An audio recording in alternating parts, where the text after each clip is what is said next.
একসময় যাকে বলা হতো তলাবিহীন ঝুড়ি, সেই বাংলাদেশই এখন বিশ্ব রাজনীতির দাবার বোর্ডে হয়ে উঠছে সবচেয়ে বড় গেম চেঞ্জার। কোনো সামরিক শক্তির মহড়া নয়, বরং মাটির নিচে লুকিয়ে থাকা এক অমূল্য সম্পদ পাল্টে দিতে চলেছে বাংলাদেশের ভাগ্যরেখা। যে বিরল খনিজ নিয়ে বিশ্বের দুই প্রধান পরাশক্তি চীন এবং যুক্তরাষ্ট্র কয়েক বছর ধরে স্নায়ুযুদ্ধে লিপ্ত, তার বিপুল ভাণ্ডারের সন্ধান মিলেছে বাংলাদেশে। এই খবর চাউর হতেই ভূ রাজনীতির চাকা ঘুরতে শুরু করেছে নতুন গতিতে। এশীয় রাজনীতিতে ভারত বা অন্য প্রতিবেশীদের ছাপিয়ে বাংলাদেশ এখন হয়ে উঠছে টক অব দ্য টাউন।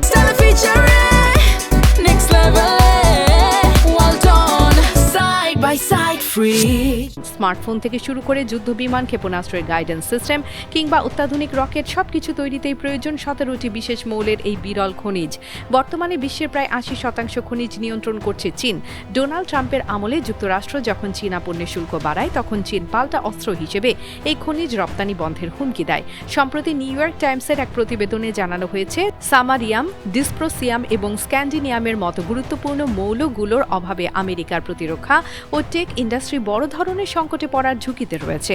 ঠিক এই সন্ধিক্ষণেই বাংলাদেশের খনিজ সম্পদ হয়ে উঠছে মার্কিন ও চীনাদের জন্য প্রধান আকর্ষণ। বাংলাদেশ ভূতাত্ত্বিক জরিপ অধিদপ্তর জিএসবি প্রায় 20 বছর ধরে নিভৃতে এই খনিজ নিয়ে গবেষণা চালিয়ে যাচ্ছে। গবেষণার ফলাফল বলছে, বাংলাদেশের নদীর অববাহিকা, সমুদ্র সৈকতের বালু এবং কয়লা খনিতে লুকিয়ে আছে এই বিরল ধাতু। 2016 সালে যমুনা নদীর বালু পরীক্ষা করে সেখানে বিরল মৃত্তিকা মৌলের পাশাপাশি লিথিয়াম, ইউরেনিয়াম এবং থোরিয়ামের মতো তেজস্ক্রিয় মৌলের উপস্থিতিও নিশ্চিত করছেন গবেষকরা। সবচেয়ে বড় চমক এসেছে দিনাজপুরের বড়পুকুরিয়া কয়লা খনি থেকে। বিশেষজ্ঞরা বলছেন, সাধারণত প্রতি কেজি কয়লায় 100 মিলিগ্রাম বিরল খনিজ থাকলে তা বাণিজ্যিকভাবে লাভজনক। সেখানে বড়পুকুরিয়ার কয়লায় পাওয়া গেছে 200 মিলিগ্রাম এবং কয়লা পোড়া ছায়ে পাওয়া গেছে প্রায় 700 থেকে 800 মিলিগ্রাম বিরল খনিজ। এর অর্থ হলো, বাংলাদেশ যদি উন্নত প্রযুক্তি ব্যবহার করে বাণিজ্যিকভাবে এই খনিজ উত্তোলন শুরু করতে পারে, তবে দেশের অর্থনীতি আমূল বদলে যাবে। বাংলাদেশের সিলেট, সুনামগঞ্জ এবং ময়মনসিংহের পাহাড়ি ঢল থেকে আসা পললও এখন বিজ্ঞানীদের বিশেষ নজরদারিতে।